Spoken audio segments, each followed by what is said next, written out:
Hi friends, welcome to Biology Simplified Tamil. நான் உங்க Senthilnathan. Welcome all to the live session. Welcome all to the live session. Welcome all. Daily 8 மணிக்கு நமக்கு live session இருக்கும். Welcome all. Join பண்றவங்களா join பண்ணட்டும். Welcome. இப்போ நீங்க பார்க்கக்கூடிய video recorded வீடியோவாகவும் ஃபியூச்சர்ல இருக்கும். நான் இந்த இதை மட்டும் சரி பண்ணிட்டு வந்துடுறேங்க. Welcome all to the live session. Voice கிளியரா இருக்குங்களா? ஸ்க்ரீன் கிளியரா தெரியுதுங்களா?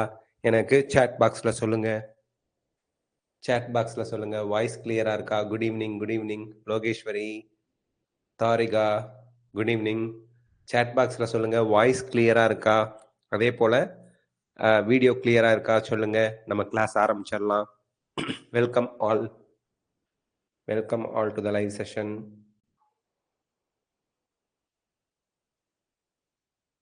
இது நான் லார்ஜ் ஸ்க்ரீனில் வச்சுக்கிறேன்.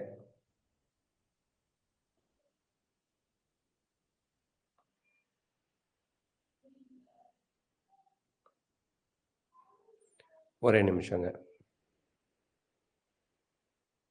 Welcome all to the live session. Okay, genetics and evolution யூனிட்ல இப்போ நம்ம பார்க்க போகிறது, ஒரே நிமிஷம்,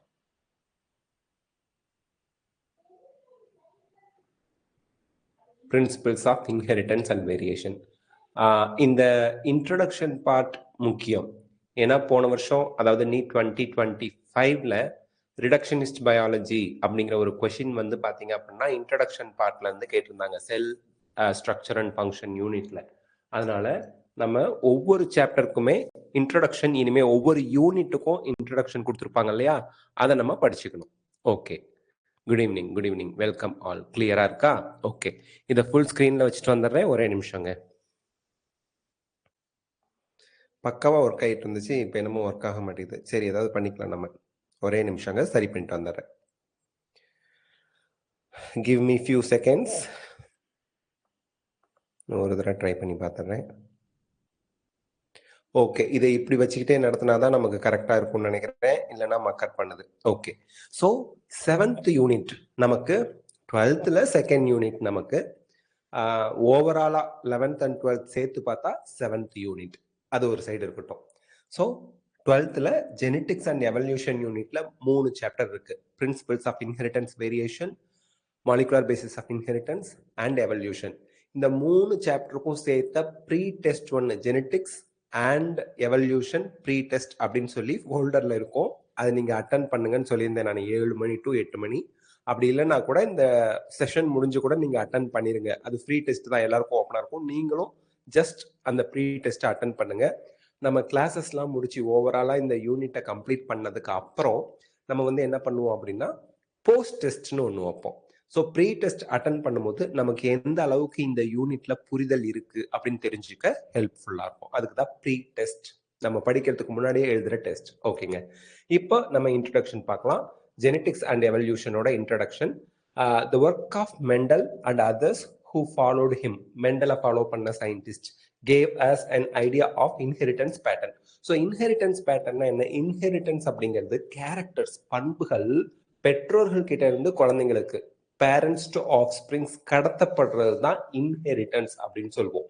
ஸோ அந்த விதத்துல மெண்டலோட ஒர்க், அப்புறம் மெண்டலை ஃபாலோ பண்ண மற்றவங்களோட work gave us an idea of inheritance pattern. Inheritance pattern பெற்றோர்கள் கிட்ட இருந்து குழந்தைங்களுக்கு, அதுக்கு அடுத்த ஜென்ரேஷன் எப்படி வந்து பண்புகள் கடத்தப்படுகிறது, கேரக்டர் டிரான்ஸ்ஃபர் ஆகுது அப்படிங்கிறது தான் இன்ஹெரிட்டன்ஸ். அந்த பேட்டர்னை தெரிஞ்சுக்க நமக்கு ஹெல்ப்ஃபுல்லா இருந்துச்சு. However, the nature of those factors. So இந்த ஃபேக்டர்ஸ் அப்படிங்கிறத யூஸ் பண்ணது யாருன்னா மெண்டல். இந்த ஃபேக்டர்ஸ் அப்படிங்கிற டேர்மை யூஸ் பண்ணது கிரிகோர் ஜோஹன் மெண்டல். ஆனா இந்த ஃபேக்டர்ஸை இப்ப நம்ம என்னன்னு சொல்றோம்னா ஜீன்ஸ் அப்படின்னு சொல்றோம். ஜீன்ஸ் எங்க இருக்கு? டிஎன்ஏ டபுள் ஸ்டாண்டர்டா இருக்குன்னா ஒரு செக்மெண்ட் ஆஃப் டிஎன்ஏ தான் ஒரு ஜீன். ஓகேங்களா? சரி, ஓகே. ஒரு ஜீன் ஒரு கேரக்டரை கண்ட்ரோல் பண்ணுது யூஸ்வலி. ஓகே, ஸோ ஒரே நிமிஷம், டவுட் கேட்குறாங்க. யாரோ ஒரு ஹேண்ட் ரைஸ் பண்ணீங்க. யார் ஹேண்ட் ரைஸ் பண்ணீங்க? ரைஸ் ஹேண்ட் கொடுத்தீங்களே. ஒரு நிமிஷங்க. ரைஸ் ஹேண்ட் கொடுத்தீங்க. ஓகே. சரி. இப்போ நம்ம கிளாஸ் கவனிக்கலாம். கிளாரிட்டிலாம் போதும்ல? தெளிவா தெரியுதுல்ல உங்களுக்கு? சாட் பாக்ஸ்ல சொல்லுங்க. ஓகே. எல்லாம் கிளியரா தான் இருக்கு. நம்ம கண்டினியூ பண்ணலாம். ஏதாவது டவுட் இருந்தா இடையில நீங்க ரைஸ் ஹேண்டுங்கிற ஆப்ஷன் கொடுங்க. ஓகேப்பா. சரி. ஸோ இந்த இடத்துல ஃபேக்டர்ஸ் அப்படிங்கிறத நம்ம ஜீன்ஸ்னு சொல்லுவோம். ஜீன்ஸ்ங்கிறது டிஎன்ஏ இருக்கக்கூடிய செக்மெண்ட்ஸ், குரோமோசோம்ல இருக்கக்கூடிய segments of chromosome, segment of DNA எல்லாமே ஒன்று தான் நம்ம ஞாபகத்தில் வச்சுக்கணும். Which determine the phenotype. ஃபீனோடைப்னா என்ன? ஃபேக்டர்ஸ் தான் ஃபீனோடைப்பை டிட்டர்மைன் பண்ணுது, முடிவு பண்ணுது. ஃபீனோடைப்புங்கிறது எக்ஸ்பிரஸ் ஆகிற கேரக்டர்ஸ், பண்புகள் எக்ஸ்பிரஸ் ஆகுது இல்லை? நான் சிவப்பு கலர்ல இருக்கேன், பெரல் இப்படி இருக்குது, உருவத்தை வச்சு சொல்றோம்ல, அதான் ஃபீனோடைப். சம்டைம்ஸ் என்ன விதமான என்சைம்ஸ் ப்ரொடியூஸ் ஆகுது, ப்ராடக்ட்ஸ், ஒரு ரியாக்ஷனோட ப்ராடக்டும் ஃபீனோடைப்னு சொல்லுவாங்க. அதை டீட்டெயிலாக படிப்போம். So was not very clear. அவங்க சொன்ன ஃபேக்டர்ங்கிறது புரியல நமக்கு தெளிவா. However the nature of those factors, so அந்த ஃபேக்டர்ஸ்னு சொல்றாங்கல்ல, அதோட நேச்சர் வந்து நமக்கு புரியல, அந்த அளவுக்கு கிளியரா இல்லை. As the factors represents the genetic basis of inheritance, factors தான், அதாவது ஜீன்ஸ் தான் இன்ஹெரிட்டன்ஸோட ஜெனட்டிக் பேசிஸா இருக்கு. இன்ஹெரிட்டன்ஸ்ங்கிறது கேரக்டர்ஸ் ஒரு ஜென்ரேஷன்ல இருந்து அடுத்த ஜென்ரேஷனுக்கு கடத்தப்படுறது. அதோட பேசிக்கா இருக்கிறது வந்து பாத்தீங்க அப்படின்னா, ஃபவுண்டேஷனா பேசிக்கா இருக்கிறது வந்து பாத்தீங்க அப்படின்னா இந்த ஃபேக்டர்ஸ் தான். பட் அந்த ஃபேக்டர்ஸே நமக்கு குழப்பமா இருக்கு. ஸோ ஜெனட்டிக் பேசிஸ் ஆஃப் இன்ஹெரிட்டன்ஸா இருக்க ஃபேக்டர்ஸ் நமக்கு புரியல. Understanding the structure of genetic material and the structural basis of genotype and phenotype conversion becomes the focus of attention in biology for the next century. அதாவது 19th centuryல mid 17th century அந்த சமயத்துல வந்து நமக்கு வந்து இந்த எக்ஸ்பெரிமெண்ட்லாம் பண்ணாங்கன்னா, அதுக்கு அடுத்து வந்து 18th century 19th centuryலாம் இது நிறைய ரிசர்ச் அதில் பண்ண ஆரம்பிச்சாங்க. ஓகேங்க. The entire body of molecular biology was a consequent development with major contributions from, அதாவது நம்மளோட மாலிகுலார் பயாலஜி இருக்கு இல்லையா, இதோட டெவலப்மெண்ட்டுக்கு காரணமா இருந்த சயின்டிஸ்ட்லாம் யாரு அப்படின்னா வாட்சன், கிரிக், நிரன்பர்க், கரோனா, கான்பர்க்ஸ்னு கொடுத்துட்டு பிராக்கெட்ல ஃபாதர் அண்ட் சன்னு கொடுத்துருக்காங்க. கான்பர்க்ஸ், ஃபாதர் கான்பர்க், சன் கான்பர்க். ஓகேங்க. பென்சர், மொனார்ட், பிரென்னர், இவங்க எல்லாரோட கான்ட்ரிபியூஷன் தான், இவங்களோட கண்டுபிடிப்புகள்னாலதான் நமக்கு மாலிகுலர் பயாலஜியே இப்ப இருக்கு அப்படிங்கிறாங்க. A parallel problem being tackled was the mechanism of evolution. So ஒரு சைடு மாலிகுலர் பயாலஜி பத்தின டீடைல்ஸ் வந்து டெவலப்மெண்ட் நடந்துகிட்டு இருக்கு, அதுக்கு இணையா எவல்யூஷன் பத்தியும் மெக்கானிசம் ஆஃப் எவல்யூஷன்னா எப்படி வந்து டிஎன்ஏ இப்ப இருக்கக்கூடிய முன்னாடி இருந்த குரங்குல இருந்து மனிதன் வந்தான்னு சொல்றோம், சின்ன சின்ன அமீபா தான் முதல்ல வந்திருக்கும், யூனிசெல்லுலார் அனிமல், அதுக்கப்புறம் மல்டி செல்லுலார் அனிமல்ஸ் வந்துச்சு. ஸோ அந்த மெக்கானிசம் ஆஃப் எவல்யூஷன் எப்படி நடந்துச்சு அதையும் டேக்கிள் பண்ணிட்டு இருந்தாங்க. Awareness in areas of molecular genetics, structural biology and bioinformatics have enriched our understanding. Bioinformatics உங்களுக்கு தெரியும், கம்ப்யூட்டர்ஸை பயாலஜியில யூஸ் பண்றது, பயாலஜிக்கல் டேட்டாவை கம்ப்யூட்டர்ஸ் வச்சு பயன்படுத்தணும்னா அதை பயோ இன்ஃபர்மேட்டிக்ஸ் சொல்றோம். மாலிகுலர் ஜெனடிக்ஸ்ங்கிறது டிஎன்ஏ பத்தினது, அண்ட் ஸ்ட்ரக்சரல் பயாலஜியில நமக்கு மார்பாலஜி இதெல்லாம் வந்துடும். ஓகேங்க. So understanding of the molecular basis of evolution, இதுக்கு ஹெல்ப் பண்றதுக்கு இந்த மூணும் ஹெல்ப்ஃபுல்லா இருந்துச்சு. ஓகே, எது molecular genetics, structural biology and bioinformatics. In this unit structure and function of DNA, structure and function of டிஎன்ஏவை நம்ம மாலிகுலர் பேசிஸ் ஆஃப் இன்ஹெரிட்டன்ஸ்ல பார்ப்போம். And the story and theory of evolution, evolution சாப்டர்ல அதை பத்தின evolution எப்படி எல்லாம் உருவானுச்சு, theories of evolution, இதெல்லாம் நம்ம படிப்போம். have been examined and explained in this unit. இந்த யூனிட்ல நம்ம பார்க்க போறோம். ஓகேங்க. நெக்ஸ்ட் ஏதோ நோட்டிபிகேஷன் வருது. ஓகே, நோட்டிபிகேஷன்ஸ் வந்துட்டு இருக்கு. நோட்டிபிகேஷன் ஆஃப் கூட பண்ணிடலாம். சரி, இப்போ நம்ம கண்டினியூ பண்ணலாம். பிளர் ஆயிடுச்சு ஸ்கிரீனு, அதை கிளியர் ஆக்கிட்டு வந்துடுறேங்க, ஒரே நிமிஷங்க.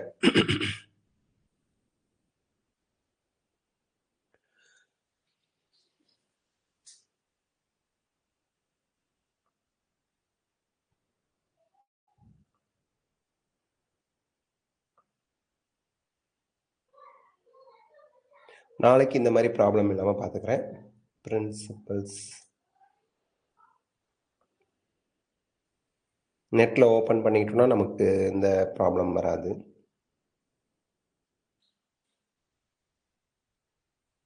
ஒரே நிமிஷங்க, வந்துட்டேன், அவ்வளோதான்.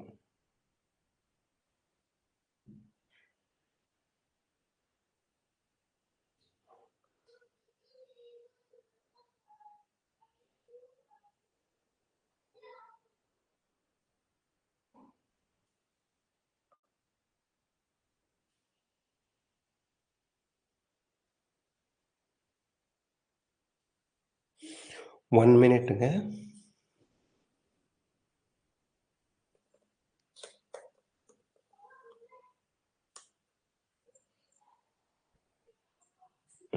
ஓகே.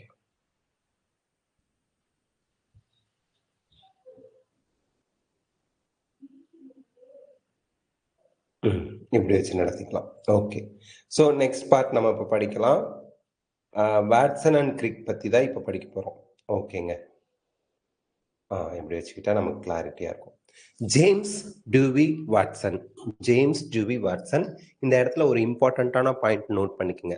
வாட்சன் நவம்பர் 6ஆம் தேதி, நவம்பர் 6ஆம் தேதி, இப்போதான் ரீசெண்டாக இந்த மாதம் தான், நவம்பர் 6ஆம் தேதி 2025ஆம் ஆண்டு தன்னுடைய 97வது வயதில் காலமானார்.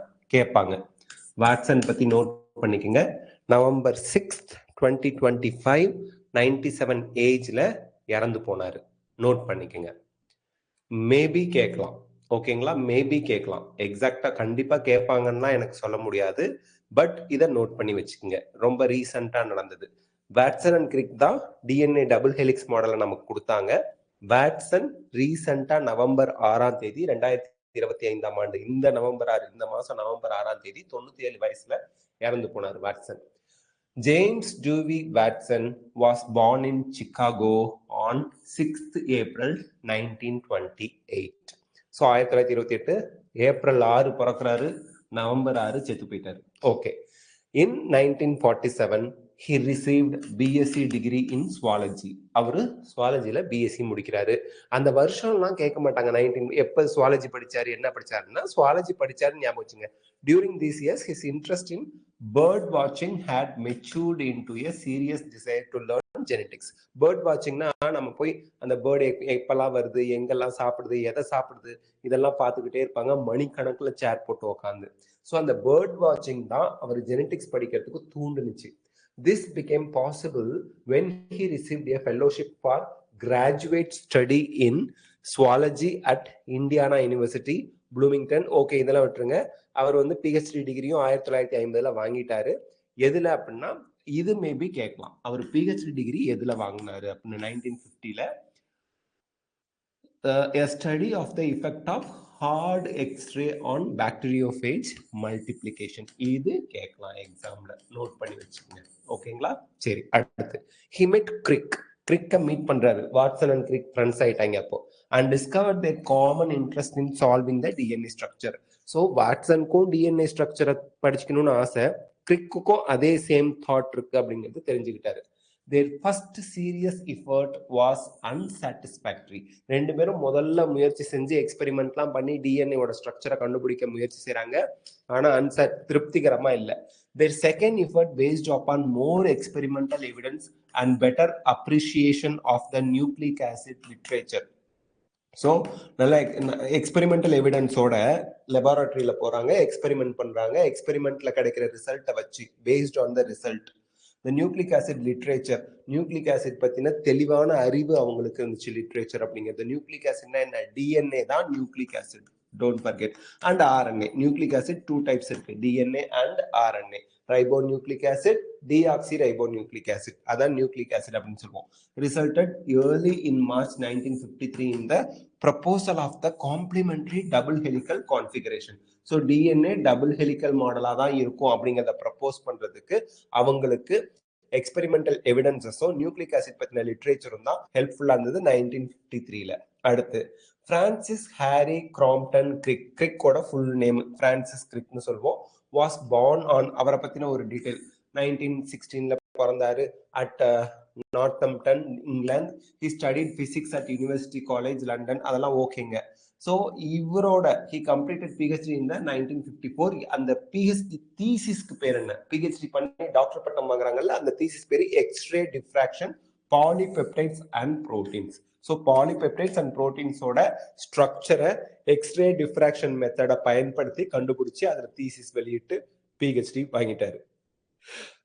A critical influence in Crick's career was his friendship with J.D. Watson. So Crick, Watson ரெண்டு பேரோட ஃப்ரெண்ட்ஷிப் தான். தென் a young man 23, அவருக்கு 23 வயசு ஆகும்போதே வாட்சனோட நல்ல க்ளோஸ் ஃப்ரெண்டாக இருந்தார். Leading in 1953 proposal of double helical structure for DNA and replication scheme.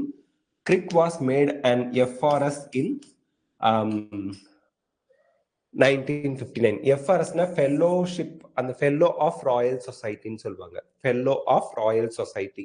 So fellow of Royal Society ஆகிறது மிகப்பெரிய ஒரு கெத்தான ஒரு விஷயம். அது வந்து அவருக்கு அது கிடைச்சிது எப்போ? 1959ல. Then the honours to Watson and Crick include. Watson and Crick DNA double helix மாடலை ப்ரப்போஸ் பண்ணதுனால அவங்களுக்கு என்னெல்லாம் கிடைச்சதுன்னு பார்த்தீங்கன்னா, the John Collins Warren prize of Massachusetts general hospital அங்க 1959ல கொடுத்தாங்க. த லஸ்கர் அவார்ட் 1960ல, ரிசர்ச் கார்பரேஷன் பிரைஸ் இன் 1962. எல்லாத்துக்கும் மேல நோபல் பிரைஸ் 1962ல டபுள் ஹெலிக்ஸ் மாடலை ப்ரப்போஸ் பண்ணதுக்காக வாட்சன் அண்ட் கிரிக்கு கொடுத்தாங்க. இந்த இன்ட்ரோடக்ஷன் பார்ட் ஞாபகம் வச்சுங்க. அவங்க சொன்ன தீசிஸ், சார் நீங்க பாட்டுக்கு படிச்சு காமிச்சிட்டு போன மாதிரியே இருக்கு, இதுல எதெல்லாம் எக்ஸாம் பாயிண்ட் ஆஃப் வியூல ஞாபகம் வச்சுக்கிறது, அதுதானே முக்கியம், அதை சொல்லுங்க அப்படின்னா வாட்சனோட பேப்பர் என்ன, இப்போ கிரிக்கோட பேப்பர் என்ன? இங்க பாருங்க, கிரிக் வந்து X ray diffraction polypeptides and proteins அப்படிங்கிற தீசிஸை சப்மிட் பண்ணி தான் பிஹெச்டி வாங்கினாரு. அதை ஞாபகம் வச்சுக்கோங்க. ரெண்டு பேரும் நோபல் பிரைஸ் எப்ப வாங்கினாங்க? 1962ல. அதை ஞாபகம் வச்சுக்கோங்க. அதுக்கப்புறம் நம்ம அந்த வாட்சன் பத்தின அவரோட தீசிஸ் பேர் என்ன அப்படின்னு பார்த்துக்கோங்க. வாட்சன் வந்து X rays on hard the effect of, இங்கேருந்து ஆரம்பிக்கும், a study of the effect of hard x-ray on bacteriophage multiplication. அதுல தான் அவர் வந்து பிஹெச்டி தீசிஸ் முடிச்சாரு வாட்சன் அப்படிங்கிறத ஞாபகம் வச்சுக்கோங்க. ஸோ இதுதான் எக்ஸாம் பாயிண்ட் ஆஃப் வியூல இம்பார்ட்டன்ட். அடுத்து நம்ம பாடத்துக்குள்ள வரும். என்னது? Principles of inheritance and variation. Have you ever wondered? இப்போ பாடத்துக்கு வந்தாச்சு, ஃபர்ஸ்ட் சாப்டர் ஆரம்பிக்கிறோம். Have you ever wondered why an elephant always gives birth to only a baby elephant and not some other animal? என்ன question? இந்த மாதிரி question வந்து நிறைய students என்கிட்ட கேட்பாங்க, பயாலஜி எப்படி சார் படிக்கிறது? பயாலஜி வந்து நம்ம லைன் பை லைன் படிச்சு அண்டர்ஸ்டாண்ட், கான்செப்டை புரிஞ்சுக்கணும். ஒரு ஸ்டோரி மாதிரி கான்செப்டை நல்லா புரிஞ்சு வச்சுக்கணும். அதுக்கப்புறம் இவங்க கேட்டிருக்க கேள்விக்கு உங்களுக்கு என்ன பதில் தோணுதுன்னு யோசிக்கணும் பயாலஜிக்கலி. இப்போ வந்து பாருங்க, have you ever wondered why an elephant always gives birth only to a baby elephant and not some other animal? யானை குட்டி தான் போடுது. குரங்கு குட்டியோ எருமை குட்டியோ மனுஷ குட்டியோ வேற டிஃப்ரெண்டான அனிமல்ஸுக்கு பிறக்கிறது இல்லை. யானைக்கு யானை குட்டி மட்டும்தான் பிறக்குது. ஏன் அப்படின்னு யோசிச்சிருக்கீங்களா? இதுதான் கேள்வி.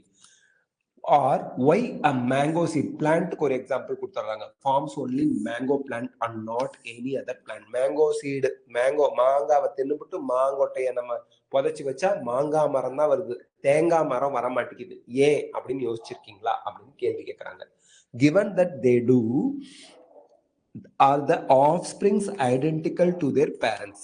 so offsprings அப்படிங்கிறவங்க குழந்தைங்க, பேரண்ட்ஸ் மாதிரியே ஆஃப்ஸ்பிரிங்ஸ் வந்து ஐடென்டிக்கல் சிமிலரா இருக்கிறாங்க. ஏன்? Are do they show differences in some of their characteristics? இப்போ என்ன சொல்றாங்க, பேரண்ட்ஸோட ஆஃப்ஸ்பிரிங்ஸ், பெற்றோர்களின் குழந்தைகள் அப்படியே பெற்றோர்கள் மாதிரியே ஐடென்டிக்கலா இருக்காங்களா, இல்ல சில வேறுபாடுகள் இருக்கா, அதை பார்த்துருக்கீங்களா அப்படின்னு கேட்கறாங்க. Have you ever wondered why siblings sometimes look so similar to each other or sometimes even so different? சில அக்கா தம்பிங்களை பார்ப்போம், அண்ணன் தம்பிங்களை பார்ப்போம், அக்கா தங்கச்சிங்களை பார்ப்போம். அவங்கள பார்த்தா அவங்க முகஜாடை அப்படியே இருக்கு, அவனோட தம்பி தானே நீ, அவங்களோட அக்கா தானே நீங்க, முகஜாடை அப்படியே இருக்கு பாருங்களேன் அப்படின்னு சொல்லுவோம். ஒரே மாதிரி இருப்பாங்க. சில சமயம் நீங்க ரெண்டு பேரும் அக்கா தம்பியா, பார்த்தா தெரியவே இல்லையே, ஏன்னா பொண்ணு வந்து அப்பா மாதிரி இருக்கும் முகஜாடை, பையன் வந்து அம்மா முகஜாடையில இருப்பாங்க, அப்ப டிஃப்ரெண்டா இருக்க மாதிரி நமக்கு தெரியுவாங்க. ஸோ அதுதான் reason. These and several related questions. இந்த questions இல்லாம இன்னும் நிறைய questions are dealt with scientifically. சயின்டிஃபிக்கா இந்த கொஸ்டினுக்கு ஆன்சர் நம்ம பார்க்க போறோம். In a branch of biology known as genetics. So யானையே யானை குட்டியே போடுது, வேற குட்டி போடுறது இல்லை. மேங்கோ ஏன் மேங்கோ பிளான்ட்டே ப்ரொடியூஸ் பண்ணுது, வேற பிளான்ட்டை ப்ரொடியூஸ் பண்றது இல்லை. கூட பிறந்த சிப்ளிங்ஸ் சம்டைம்ஸ் ஒரே மாதிரி இருக்காங்க, சில ஃபேமிலியில டிஃப்ரெண்டா இருக்கிறாங்க. இதெல்லாம் ஏன் அப்படிங்கிறத சொல்ற பயாலஜி தான் genetics. This subject deals with the inheritance. இன்ஹெரிட்டன்ஸ்னா என்னன்னா, பேரண்ட்ஸ் கிட்ட இருந்து ஆஃப் ஸ்பிரிங்ஸ்க்கு, பெற்றோர்கள் கிட்ட இருந்து குழந்தைகளுக்கு கேரக்டர் கடத்தப்படுவதை தான் நம்ம வந்து இன்ஹெரிட்டன்ஸ் அப்படிம்போம். As well as the variation of characters. வேரியேஷன்னா என்ன, இன்ஹெரிட்டன்ஸ்னா என்னன்னு இவங்க அழகா எக்ஸ்பிளனேஷன் கொடுத்துருப்பாங்க, அதை படிச்சு தெரிஞ்சுக்கலாம். From parents to offsprings. Okay, இன்ஹெரிட்டன்ஸ்னா என்ன, வேரியேஷன்னா என்னன்னு இவங்க கொடுத்துருக்காங்க பாருங்க. Inheritance is the process by which characters are passed on from parents to progeny. Offspringsனாலும் ப்ராஜெனினாலும் யங் ஒன்ஸ், குழந்தைங்கன்னு அர்த்தம். ஸோ இன்ஹெரிட்டன்ஸ் அப்படிங்கிறது பேரண்ட்ஸ் கிட்ட இருந்து ஆஃப்ஸ்பிரிங்ஸ் ப்ராஜெனிக்கு கேரக்டர்ஸ் வந்து பாஸ் ஆகிறது, அதான் இன்ஹெரிட்டன்ஸ். ஓகேங்களா? அடுத்து, it is the basis of heredity. இது நீட் கொஸ்டின், நோட் பண்ணி வைங்க. தூக்கத்துல எழுப்பி கேட்டாலும் சொல்லணும். பேசிஸ் ஆஃப் ஹெரிடிட்டி யாரு அவன் கொடுப்பான்? இன்ஹெரிட்டன்ஸா, வேரியேஷனா, ரீகாம்பினேஷனா, இந்த மாதிரி ஆப்ஷன் கொடுத்துருவாங்க. நீங்க இன்ஹெரிட்டன்ஸ் தான் பேசிஸ் ஆஃப் ஹெரிடிட்டி அப்படின்னு கரெக்டா சொல்லணும், மறந்துடாதீங்க. 4 மார்க் இருக்குது. பேசிஸ் ஆஃப் இன்ஹெரிட்டன்ஸ் என்ன அப்படின்னா, தூக்கத்துல கூட நீங்க மறந்தாம சொல்லணும். பேசிஸ் ஆஃப் இன்ஹெரிட்டன்ஸ் யாருப்பா அப்படின்னா, inheritance, sorry, basis of genetic heredity, confuse பண்றேன், குழப்பறேன். பேசிஸ் ஆஃப் ஹெரிடிட்டி யாருப்பா அப்படின்னா இன்ஹெரிட்டன்ஸ். ஹெரிடிட்டி அப்படின்னா பாரம்பரியமா கேரக்டர்ஸ் ஒரு ஜெனரேஷன் வந்து அடுத்த ஜெனரேஷன் வந்து வெளிப்பட்டுக்கிட்டே இருக்கு. அப்போ ஹெரிடிட்டியோட பேசிஸ் இன்ஹெரிட்டன்ஸ், மறந்துடாதீங்க. சி, ஹெரிடிட்டி, இன்ஹெரிட்டன்ஸ்ல ஹெரிட்டன்ஸ்னு இருக்கு. இன்ஹெரிட்டன்ஸ், ஹெரிடிட்டி, ஹெரிடிட்டியோட பேசிஸ் இன்ஹெரிட்டன்ஸ். தயவு செய்து மறந்துடாதீங்க, திருப்பி சொல்றேன். Okay. Variation is the degree by which progeny differ from their parents. So degree அப்படிங்கிறது குழந்தைங்க பேரண்ட்ஸ் கிட்ட இருந்து எவ்வளவுக்கு எவ்வளவு டிஃப்ரெண்டா இருக்காங்க அப்படிங்கிறது தான் நம்ம வந்து வேரியேஷன் சொல்றோம். டிஃபரன்ஸ், வேரியேஷன்னா டிஃபரன்ஸ். யாரு? ப்ராஜெனி பேரண்ட்ஸ் கிட்ட இருந்து எந்த அளவுக்கு எவ்வளோ டிஃப்ரெண்டா இருக்காங்க அப்படிங்கிறத வேரியேஷன் சொல்லுவோம். ஸோ இன்ஹெரிட்டன்ஸ் அண்ட் வேரியேஷன் பார்த்தாச்சு. ஓகே. அடுத்து, humans knew from as early as 8,000 to 10,000 BC. So 8000 இருந்து 1000 பிஃபோர் கிறிஸ்து பிறப்பதற்கு முன்னாடியே மனிதர்களுக்கு தெரியும் that one of the causes of variation was hidden in sexual reproduction. So sexual ரீப்ரொடக்ஷன்ல தான் வேரியேஷன் ஒளிஞ்சுக்கிட்டு இருக்கு. வேரியேஷன், பேரண்ட்ஸை விட ஆஃப் ஸ்பிரிங்ஸ், யங் ஒன்ஸ் டிஃபரெண்டா இருக்கிறதுக்கு காரணம், அந்த வேரியேஷன் எதுக்குள்ள ஒளிஞ்சுக்கிட்டு இருக்குன்னா செக்ஷுவல் ரீப்ரொடக்ஷன் அப்படிங்கிற ப்ராசஸ்க்குள்ளதான் ஒளிஞ்சுக்கிட்டு இருக்கு. ஏன்னா மேல் ஃபீமேல், மேல் கிட்ட இருந்து போலன் கிரைன்ஸ் ஒரு வெரைட்டி பிளான்ட்ல இருந்து வருது, இன்னொரு வெரைட்டியோட ஸ்டிக்மால போய் விழுவுது, அப்புறம் அங்க ஃபெர்டிலைசேஷன் நடக்குது. யங் ஆர்கானிசம் வரும்போது பேரண்ட், 2 பேரண்டோட கேரக்டரும் சேர்ந்து வரும்போது வேரியேஷன்ஸ் வரும். ஒரு பேரண்ட் மாதிரி மட்டும் இருக்காது. ஸோ செக்ஷுவல் ரீப்ரொடக்ஷன்ல தான் வேரியேஷனுக்கான ரீசன், காரணங்கள் ஒளிஞ்சுக்கிட்டு இருக்கு.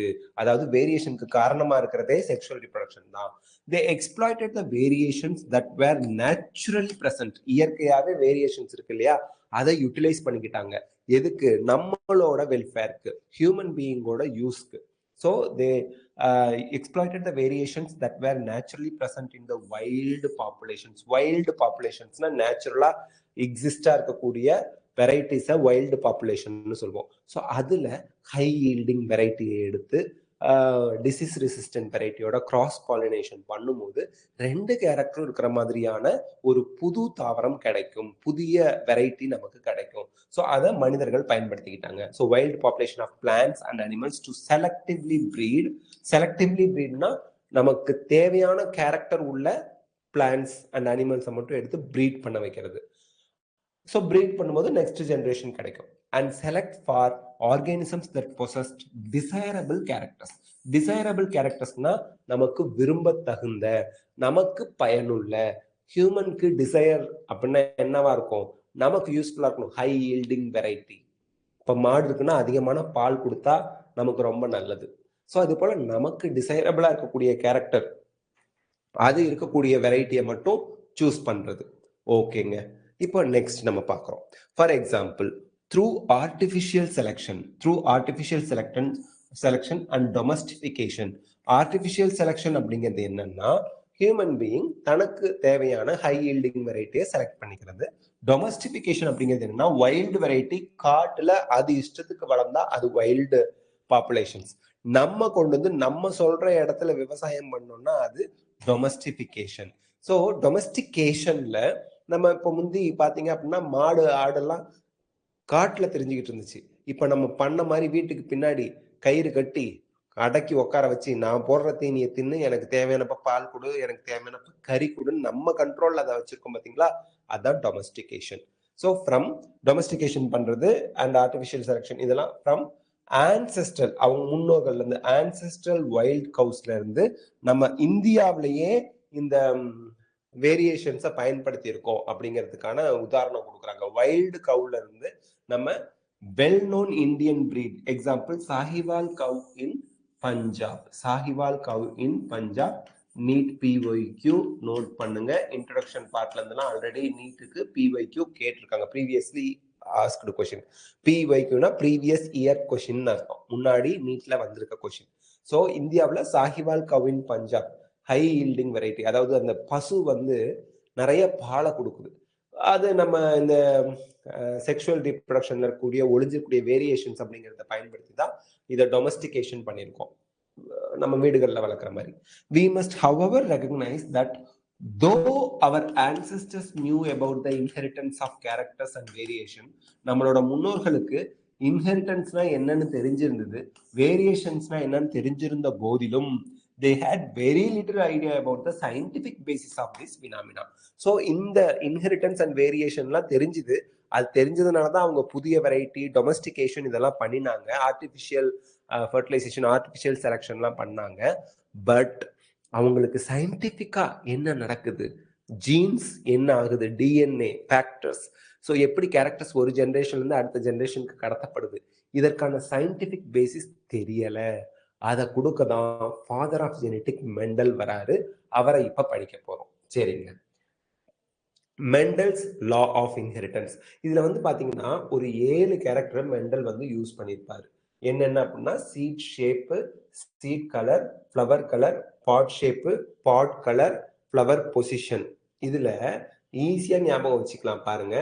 2 seed 2 flower, seed shape, seed colour, flower colour, flower position, pod shape, pod colour. இதுல வந்து பாத்தீங்கன்னா சீடும் பாடும் பாருங்க, seed shape, pod shape, seed colour, pod colour. ஈஸியா இந்த 4 ஞாபகம் வச்சுக்கலாம். ஃப்ளவர் கலர், ஃப்ளவரோட பொசிஷன், 2 ஃப்ளவர் வந்துருச்சு, கடைசியா ஸ்டெம்மோட ஹைட், டாலா டுவார்ஃபா அப்படிங்கிறது ஞாபகம் வச்சுக்கோங்க. இப்ப நம்ம வந்து மெண்டல் என்ன சொன்னாரு அப்படின்னு பார்க்கலாம். It was during mid 19th century. Mid 19th century அப்படிங்கிறது 1800 அந்த சமயத்துல 1850களில் 1850களில் அப்படின்னா மிட் 19th century. அப்ப 20th centuryல தான் நெக்ஸ்ட் செஞ்சுரி அப்படின்னு சொல்லியிருந்தாங்க இல்லையா, இந்த ஜெனட்டிக்ஸ், மாலிகுலர் பயாலஜி, எவல்யூஷன், அதெல்லாம் வந்து நிறைய கண்டுபிடிப்புகள் கண்டுபிடிக்கப்பட்டு புதுசா நிறைய விஷயங்கள், டிஎன்ஏ, ஃபிங்கர் பிரிண்டிங், அதுக்கப்புறம் பிசிஆர் டெக்னிக், அகரோஸ் ஜெல் எலக்ட்ரோஃபோரஸ், இது எல்லாமே டெவலப் ஆனிச்சு. ஓகேங்க. It was during the mid 19th century that headwayனா முன்னேற்றமா அமைஞ்சது அப்படிங்கிறாங்க, was made in the understanding of inheritance. So scientific understanding inheritanceல ஒரு ஜெனரேஷன் வந்து இன்னொரு ஜெனரேஷனுக்கு கேரக்டர் கடத்தப்படுறது தான் இன்ஹெரிட்டன்ஸ். ஸோ அதற்கு ஒரு முன்னேற்றமா இருந்தது மிட் 19th century அப்பதான். Okay. Gregor Johann Mendel conducted hybridization experiments on garden peas for 7 years. நீட்ல ப்ரீவியஸ் இயர்ல ஆல்ரெடி கேட்டாங்க, நோட் பண்ணுங்க. 7 வருஷத்துக்கு அவரு கார்டன் பீ பிளான்ட்ல அவரு ஹைபிரிடைசேஷன் எக்ஸ்பெரிமெண்ட்ஸ் பண்ணாரு. ஹைபிரிடைசேஷன் என்ன, 2 வெரைட்டி, 2 டிஃப்ரெண்ட் வெரைட்டி எடுத்து கிராஸ் பண்றது. பாருங்க, ஃப்ளவரோட colour violet colour, white colour, இது வேற வெரைட்டி, இது வேற variety. Pod shape full constricted. ஃபுல்லுனா இப்படி நீளமா இருக்கு, கன்ஸ்ட்ரிக்டட்னா இப்படி இருந்தா அதுக்கு பேரு கன்ஸ்ட்ரிக்டட். ஓகேங்களா? பாட்னா அந்த ஃப்ரூட் வெளியில இருக்கக்கூடிய அந்த தோல். Pod colour green colour, yellow colour, இது எல்லாமே வந்து வேற வேற வெரைட்டி தானே. Axial, terminal. ஆக்சியல்னா ஃப்ளவர் டிப்ல இருக்குன்னு அர்த்தம். சாரி, இப்போ ஆக்சியல்னா சைட்ல இருக்குன்னு அர்த்தம். ஆக்சியல்னா சைட்ல இருக்கு, மறந்துடாதீங்க. ஆக்சியல்னா சைடு, டெர்மினல்னா ஃப்ளவர் டிப்ல இருக்கு அப்படின்னு அர்த்தம். ஸோ இது போல கான்ட்ராஸ்டிங் கேரக்டர், டிஃப்ரெண்ட் கேரக்டர் உள்ள வெரைட்டியை எடுத்து கிராஸ் பண்ணாரு. அதுதான் ஹைபிரிடைசேஷன் எக்ஸ்பெரிமெண்ட்ஸ். எதுல? கார்டன் பீ, பட்டாணி செடி, தோட்ட பட்டாணி செடியில. எத்தனை வருஷத்துக்கு பண்ணாரு? இது நீட் கொஸ்டின்ல ஆல்ரெடி கேட்டிருக்காங்க. 7 வருஷத்துக்கு. From 1856 to 1863. இதுதான் mid of 19th century. Mid 19th செஞ்சுரியோட இடையில நடுப்பகுதிகளில். Okay. And proposed the laws of inheritance. அவரோட எக்ஸ்பெரிமெண்டல் ரிசல்ட்டை வச்சு, அவர் எக்ஸ்பெரிமெண்ட்ல வந்த ரிசல்ட்டை வச்சு law of inheritance 3 laws. law of independent assortment, law, first law of dominance, law of segregation, law of independent assortment, இதெல்லாம் சொன்னாரு. Okay. in the living organisms அவர் தாவரத்துல தான் சொல்லியிருக்காரு. during Mendel's investigation into inheritance patterns, it was for the first time that statistical analysis and mathematical logic were applied to the problems in biology. உலகத்திலேயே முதல் முறையா scientific வேர்ல்டுல மேத்ஸ கொண்டு வந்து உள்ள நுழைக்கிறது mental தான். Mental ஒரு மேத்ஸ் எக்ஸ்பர்ட். அவரு ஸ்டாட்டிஸ்டிக்கல் டேட்டா, மேத்தமெட்டிக்கல் லாஜிக் இதை கொண்டு வந்து பயாலஜில முதல்ல ஃபர்ஸ்ட் டைம் யூஸ் பண்ணாரு. கேட்கலாம், இது வரைக்கும் இதை கொஸ்டின்ல கேட்கல, நீட்ல கேட்கலாம், நோட் பண்ணுங்க. ஹிஸ் எக்ஸ்பெரிமெண்ட்ஸ் அசஸ்மெண்ட் ரிசல்ட் பிடிச்சி கேட்பாங்க. His experiments had a large sampling size. அவருக்கு சக்சஸ் வரதுக்கு காரணம் இதுதான். பெரிய சாம்பிளிங் சைஸ்னா ஒன்றும் இல்லை, எக்ஸ்பெரிமெண்ட்டுக்கு ஒரு பிளான்ட்டை எடுத்து கிராஸ் பண்றது இல்லை. அதாவது டால் ஒரு பிளான்ட், டுவார்ஃப் ஒரு பிளான்ட் கிராஸ் பண்ணி என்ன பிளான்ட் வருதுன்னு பார்க்கறது கிடையாது. thousands ஆஃப் பிளான்ட்ஸை எடுத்து 1000 டால் பிளான்ட், 1000 டுவார்ஃப் பிளான்ட் கிராஸ் பண்ணு. எவ்வளோ 1000 பிளான்ட்ல அதோட ப்ராஜெனிஸ்ல எவ்வளோ எத்தனை பிளான்ட்ஸ்ல டால் வருது அப்படின்லாம் பாரு அப்படின்னு நிறைய நம்பர் ஆஃப் பிளான்ட்ஸ் எடுத்து ஒரே சமயத்துல ரிசர்ச் பண்ணாரு. Large sampling size which gave greater credibility. நம்பகத்தன்மை அதிகமா இருக்கிறதுக்கு காரணமா இருந்தது அவர் அதிகமான சாம்பிளிங் சைஸ். எக்ஸ்பெரிமெண்ட்டுக்கு நிறைய thousands ஆஃப் பிளான்ட் எடுத்து எக்ஸ்பெரிமெண்ட் பண்ணதுனால கிரெடிபிலிட்டி, நம்பகத்தன்மை ஜாஸ்தியா இருந்தது. கிரெடிபிலிட்டி டு த டேட்டா, டேட்டானா அவர் கொடுக்கக்கூடிய கணக்கு வழக்குகள், இன்ஃபர்மேஷன்ஸ் அதெல்லாம் that he collected. Okay. Also the confirmation of his inferences from experiments on the successive generation. Successive generation என்ன? பேரண்ட்ஸ் இருக்காங்க, டாலு டுவார்ஃப். ஃபர்ஸ்ட் ஜெனரேஷன் டாலா வந்தான், செகண்ட் ஜெனரேஷன், தேர்ட் ஜெனரேஷன் வரைக்கும் experiment பண்ணிட்டு போனாரு. அடுத்தடுத்த ஜெனரேஷன்ல அவர் எதிர்பார்த்த ரிசல்ட்லாம் கிடைச்சது. So of his test plants. Test plant யாரு அப்படின்னா உங்களுக்கு தெரியணும். டெஸ்ட் பிளான்ட் அப்படிங்கிறது இங்க கார்டன் பீ. கார்டன் பீ தான் test plants. proved that his results pointed to the general rules of inheritance rather than being unsubstantiated ideas. Unsubstantiated ideas na proof illama experimentala ஒரு அதாவது அதை ப்ரூஃப் பண்ணாத ஒரு விஷயத்த சப்ஸ்டான்ஷியேட்டட் ஐடியாஸ்னு சொல்லுவாங்க.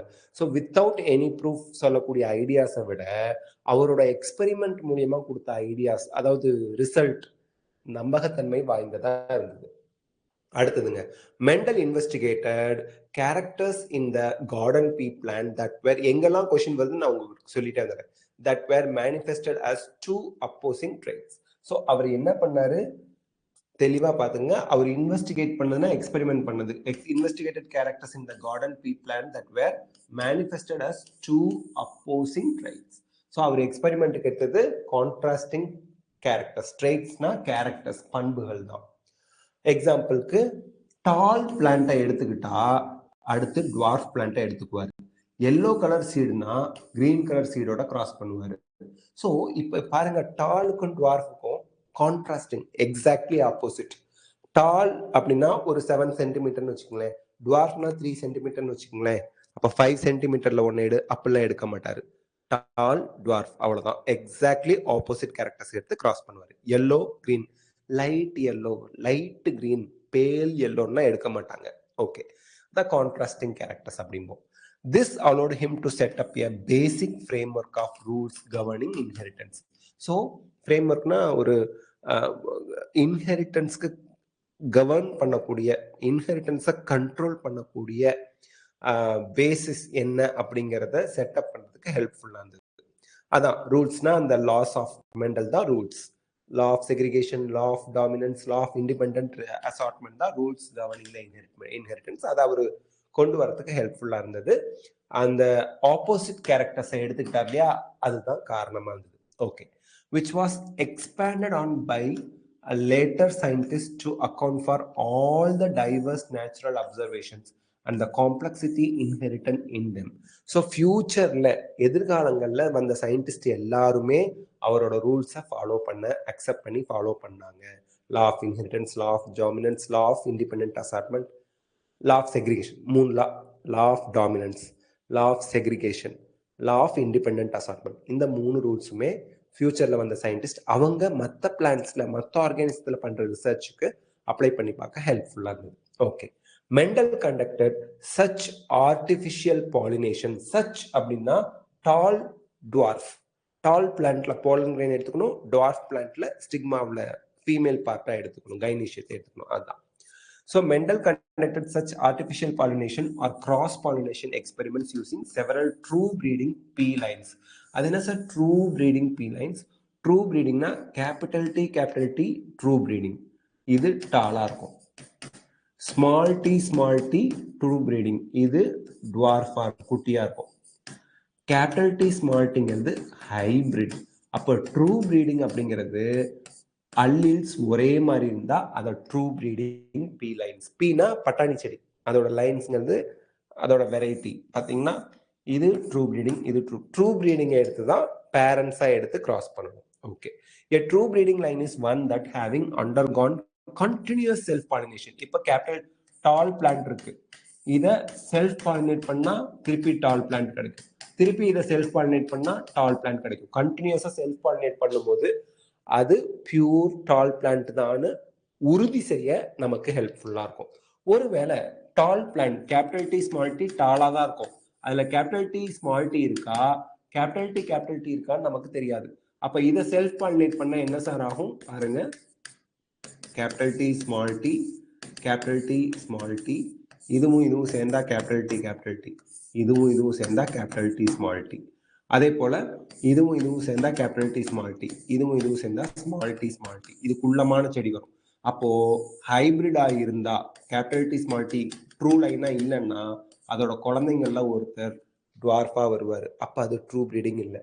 அப்ப இதை விட்டுடுவாங்க, இதை செல்ஃப் பாலினேட் பண்ணுவாங்க, இதை செல்ஃப் பாலினேட் பண்ணுவாங்க, இதை செல்ஃப் பாலினேட் பண்ணுவாங்க. இவர் எகைன் ஸ்மால் டுவார்ஃப் பிளான்ட்டை ப்ரொடியூஸ் பண்ணுவார், இவரும் டுவார்ஃப் பிளான்ட்டை ப்ரொடியூஸ் பண்ணுவார், இவரும் டுவார்ஃப் பிளான்ட்டை உருவாக்க மாட்டாரு. எப்படி ஒரு ஹைபிரிட் எடுத்து ட்ரூ பிரீடிங்கை கொண்டு வந்தாங்கன்னு பாத்தீங்களா? ஸோ இப்படிதான் ட்ரூ பிரீடிங்கை அவர் கொண்டு வந்து பொறுமையா எக்ஸ்பெரிமெண்ட் பண்ணாரு, 7 வருஷம் பண்ணாரு. ஓகேங்க, ஸோ ட்ரூ பிரீடிங் வச்சு தான் அவர் எக்ஸ்பெரிமெண்ட் எல்லாத்தையுமே பண்ணாரு. ட்ரூ பிரீடிங்கை கண்டினியூஸ் செல்ஃப் பாலினேஷன் பண்ணி கொண்டு வரலாம். Even if you have hybrid, நம்ம கிட்ட ஹைபிரிட் இருந்தா கூட கண்டினியூஸா செல்ஃப் பாலினேஷன் பண்ணும்போது ட்ரூ பிரீடிங் வெரைட்டி நமக்கு கிடைக்கும்.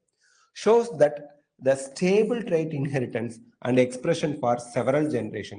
So நிலையா ஸ்டேபிளா ட்ரைட் வந்து இன்ஹெரிட்டன்ஸ் ஆகணும் அண்ட் அடுத்தடுத்த ஜெனரேஷன்ல அந்த கேரக்டர் ஒரே மாதிரி கேரக்டர் டால்னா டாலாவே எக்ஸ்பிரஸ் பண்ணிட்டு வந்தா அது true breeding.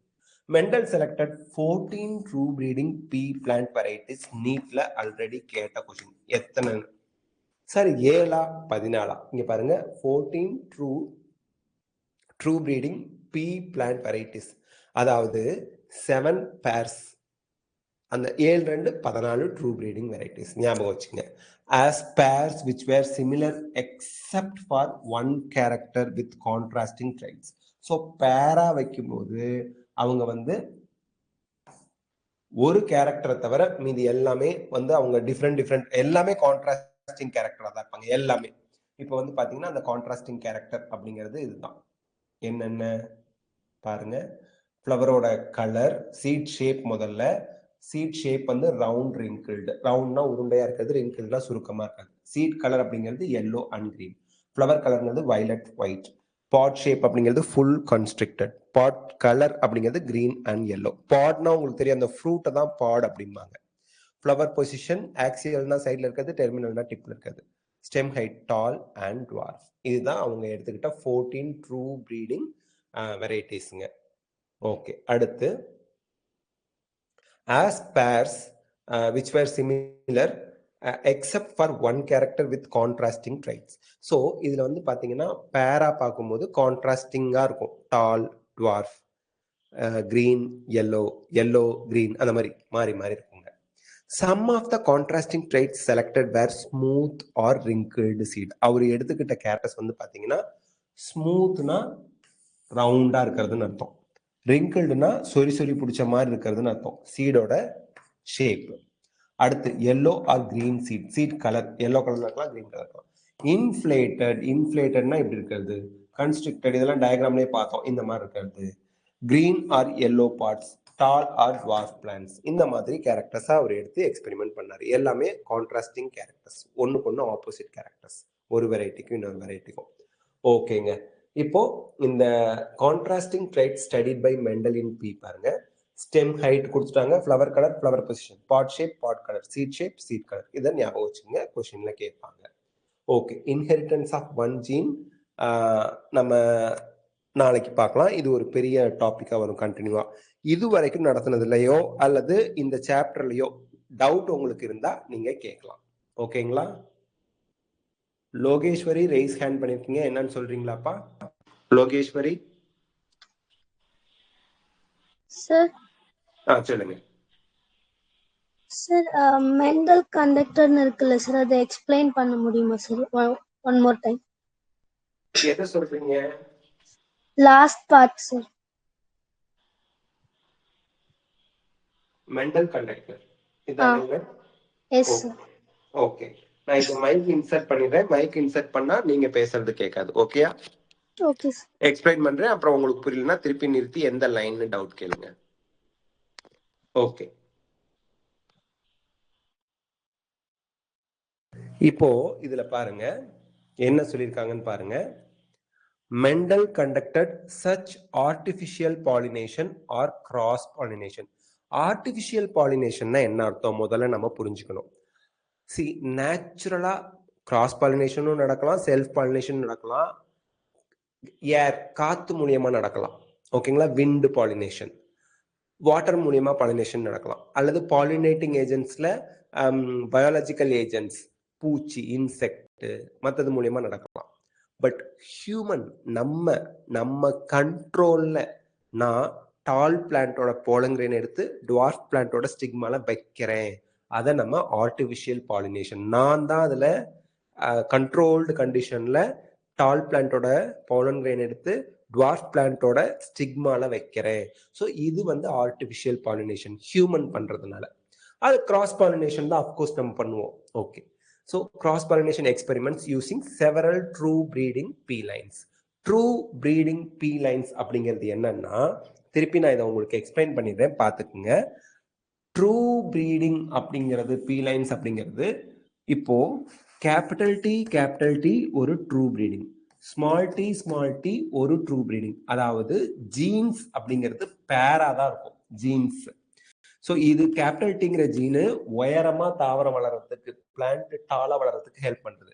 So capital T pure true breeding, small T dwarf குள்ளமா வளர்றது. இப்போ ட்ரூ ப்ரீடிங்கோட ஆப்போசிட் என்னன்னா hybrid, capital T small T. இது எப்படி இருக்கும்? டாலா தான் இருக்கும். இது எப்படி இருக்கும்? டாலா இருக்கும். இது டுவார்ஃபா இருக்கும். இப்போ டுவார்ஃபா இருக்கிறதெல்லாம் ட்ரூ ப்ரீடிங்கா தான் இருக்க வாய்ப்பு இருக்கு. பட் டாலா இருக்கிறது கேபிட்டல் டியா கேபிட்டல் டி ஸ்மால் டியான்னு நமக்கு தெரியாது. அப்ப அவர் என்ன பண்றாரு? ரிப்பீட்டடா செல்ஃப் பாலினேஷன் பண்றாரு. இப்ப கேபிட்டல் டி செல்ஃப் பாலினேஷன்ல இதுல இருக்க போலன் எடுத்து இதுல இருக்க ஸ்டிக்மாவோடய வைக்கும் போது உங்களுக்கு கேமிட்ஸ் இந்த மாதிரி ஃபார்ம் ஆகும். மோனோ ஹைபிரிட் கிராஸ் படிக்கும் போது நம்ம இதை திருப்பி எக்ஸ்பிளைன் பண்ணுவோம். ஸோ இப்போ இதை கிராஸ் பண்ணும்போது கேபிட்டல் டி வரலாம், கேபிட்டல் டி ஸ்மால் டி வரலாம், again capital T small t வரலாம், ஸ்மால் டி வரலாம். இப்ப பாருங்க, 4 பிளான்ட்ல ஒரு பிளான்ட் டுவார்ஃப் குட்டியா இருக்கு. அப்போ இந்த பேரண்ட் பிளான்ட் ட்ரூ ப்ரீடிங் கிடையாது, ஒரிஜினல், அதாவது கேபிட்டல் டிங்கிற இருக்க வாய்ப்பு இல்லை. அதனாலதான் இது ஸ்மால் பிளான்ட்டை ப்ரொடியூஸ் பண்ணிருக்கு. எகைன் என்ன பண்ணுவாங்க, இது வெளிப்புறத்துல தான் உங்களுக்கு உயரமா இருக்கு, இதை செல்ஃப் பாலினேட் பண்ணுவாங்க, இதை செல்ஃப் பாலினேட் பண்ணுவாங்க, இதை செல்ஃப் பாலினேட் பண்ணுவாங்க. இந்த கேபிட்டல் டிங்கிற செல்ஃப் பாலினேட் பண்ணும்போது 100% டால் பிளான்ட்டை ப்ரொடியூஸ் பண்ணும். எப்படி, இங்க பாருங்க, இங்க வச்சு காமிக்கிறேன்.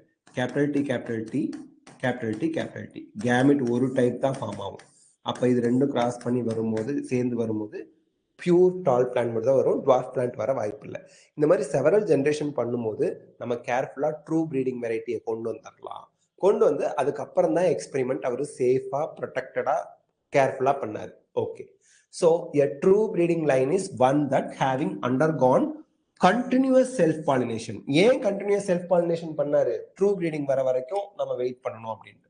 shows the stable trait inheritance and expression of several generations. so ஒரு கேரக்டர், ஒரு பண்பு வந்து நிலையா ஸ்டேபிளா இன்ஹெரிட்டன்ஸ் ஆனிச்சு, ஒரு ஜெனரேஷன் வந்து அடுத்த ஜெனரேஷனுக்கு இன்ஹெரிட்டன்ஸ் ஆனிச்சு, எக்ஸ்பிரஷனும் ஆனிச்சு for several first generation, second generation, third generation after generation அந்த கேரக்டர் டிரான்ஸ்ஃபர் பாஸ் ஆனிச்சு, எக்ஸ்பெரிமெண்ட் எக்ஸ்பிரஸும் ஆனிச்சு, வெளிப்படவும் செஞ்சிச்சு. Mendel selected 14 true breeding plant varieties. அதுதான் இந்த பாக்ஸ்ல கொடுத்துருப்பாங்க. ஸ்டெம்னா டால், டுவார்ஃப் 2, ஃப்ளவர் கலர் அப்படின்னா வயலட், ஒயிட் 4, ஃப்ளவரோட பொசிஷன்னா ஆக்சியல்னா சைட்ல வருது, டெர்மினல்னா டிப்ல வருது 6. இப்படியே பார்த்தா 17 pair of character, 14 true breeding traits. அதுதான் ட்ரைட்ஸ்னாலும் கேரக்டர்ஸ்னாலும் ஒன்று தான். as pairs which were similar except for one character with contrasting traits. இங்க என்ன சொல்றாங்க, as character it is similar. இப்போ இதை நான் உங்களுக்கு எக்ஸ்பிளைன், இந்த பாயிண்ட் நான் போன தடவை உங்களுக்கு எக்ஸ்பிளைன் பண்ணல, அதனாலதான் உங்களுக்கு டவுட் வந்திருக்கும். பாருங்க, ரவுண்ட் ரிங்கிள்டு, இது கேரக்டர் வைஸ் சிமிலர் தான். என்ன, ஷேப், ஒரு கேரக்டர் தான், கேரக்டர் ஒன்று தான், ஷேப்புங்கிற ஒரு கேரக்டர். ஆனா ஒன்னு வந்து ரவுண்டா இருக்கு, இன்னொன்னு வந்து ரிங்கிள்டா இருக்கு. இதுதான் கான்ட்ராஸ்ட், ஒண்ணுக்கு ஒண்ணு டிஃப்ரெண்ட். ரெண்டுமே ஷேப் தாங்க, இதுவும் சீட் ஷேப் தான், இதுவும் சீட் ஷேப் தான். இது ரவுண்டா இருக்கு, இது ரிங்கிள்டா இருக்கு. இதுதான் கான்ட்ராஸ்ட். அதுதான் அந்த லைன்ல சொல்லியிருக்காங்க. ஓகேங்களா? சோ இந்த லைனை பார்த்து நம்ம கன்ஃபியூஸ் பண்ணிக்க தேவையில்லை. எங்க இருக்கு? Okay. Mendel selected 4 true breeding pea plant varieties as pairs. பேரா பார்க்கும்போது which were similar. Pair round, wrinkled. பேரா பார்க்கும்போது ஷேப் அப்படிங்கிறத பார்ப்பீங்க. Except for one character with contrasting traits. So இங்க வந்து பாத்தீங்கன்னா ஒன்னு ரவுண்டா இருக்கும், இன்னொன்னு ரிங்கிள்டா இருக்கும். உயரம் அப்படின்னு, ஹைட் அப்படின்னு எடுத்துக்கிட்டா சேம் தான், ரெண்டுமே உயரம் தான். டால், டுவார்ஃப், கான்ட்ராஸ்டிங். ஸோ அது போல ஒண்ணுக்கு ஒண்ணு கான்ட்ராஸ்டிங்கா இருக்கும். Some of the contrasting trait selected were smooth. இப்போ கான்ட்ராஸ்டிங் ட்ரைட்ஸ் என்ன, ஷேப்ல வந்து பாத்தீங்கன்னா சீட்ல ஸ்மூத் அண்ட் ரிங்கிள்டு, ரெண்டும் ஷேப் தான், ஒரு கேரக்டர் தான், பட் கான்ட்ராஸ்டிங்கா இருக்கு ஒண்ணுக்கு ஒண்ணு. yellow and green seeds, color of the seed, இதுவும் கலர் தான், இதுவும் கலர் தான், கேரக்டர் ஒன்று தான், but contrasting character. Inflated constricted pods, inflated. So இதுதான் அவங்க அப்படி சொல்றாங்க. ஓகேங்களா? அந்த 14 கேரக்டர், 14 கான்ட்ராஸ்டிங் ட்ரைட்ஸ் இங்க இந்த டேபிள்ல கொடுத்துருக்காங்க. ஓகேங்களா? இப்ப உங்க டவுட் கிளியர் ஆயிடுச்சாப்பா? இப்ப உங்க டவுட் கிளியர் ஆயிடுச்சா? லைன்ல இருக்கீங்களா? உங்க டவுட் கிளியர் ஆயிடுச்சாப்பா? ஹலோ, கேக்குதுங்களா?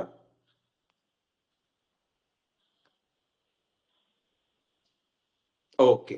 வேற யாருக்காவது டவுட் இருக்குங்களா? டவுட் இருந்தா கேளுங்க, டவுட் இல்லைன்னா நம்ம இன்னைக்கு செஷன் வைண்ட் பண்ணிட்டு நாளைக்கு 8 மணிக்கு கிளாஸ் வச்சுக்கலாம்.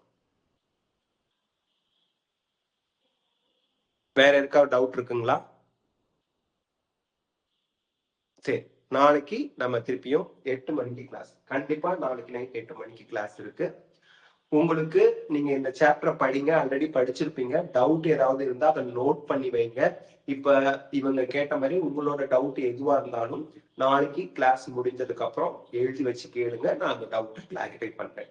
ஏன்னா நீங்க பே பண்ணி இந்த செஷன்லாம் அட்டன் பண்றீங்க. அப்போ உங்களோட டவுட்ஸ் எல்லாமே கிளியர் ஆயிடுச்சு அப்படிங்கிறத நீங்களும் நானும் என்ஷூர் பண்ணிக்கணும். Okay, thanks a lot. Pre test எல்லாரும் எழுதிருப்பீங்கன்னு நினைக்கிறேன். இல்ல எழுதுனா ஒரு தடவை சும்மா அட்டன் பண்ணுங்க. மார்க்கை பத்தி ஒரி பண்ணாம சும்மா அட்டன் பண்ணி பாருங்க. So all the best of luck. God bless you. நாளைக்கு நைட் 8 மணிக்கு இதோட கண்டினியூஷன் பார்க்கலாம். Thank you so much. அண்ட் இந்த ஜெனடிக்ஸ் அண்ட் எவல்யூஷன் இதுல principles of inheritance, molecular basis of inheritance, evolution இந்த மூணுமே டீச் பண்ணுவோம். Thank you so much. All the best of luck. God bless you. Take care. நல்லா படிங்க, நிறைய கொஸ்டின்ஸ் ப்ராக்டிஸ் பண்ணுங்க. Thank you.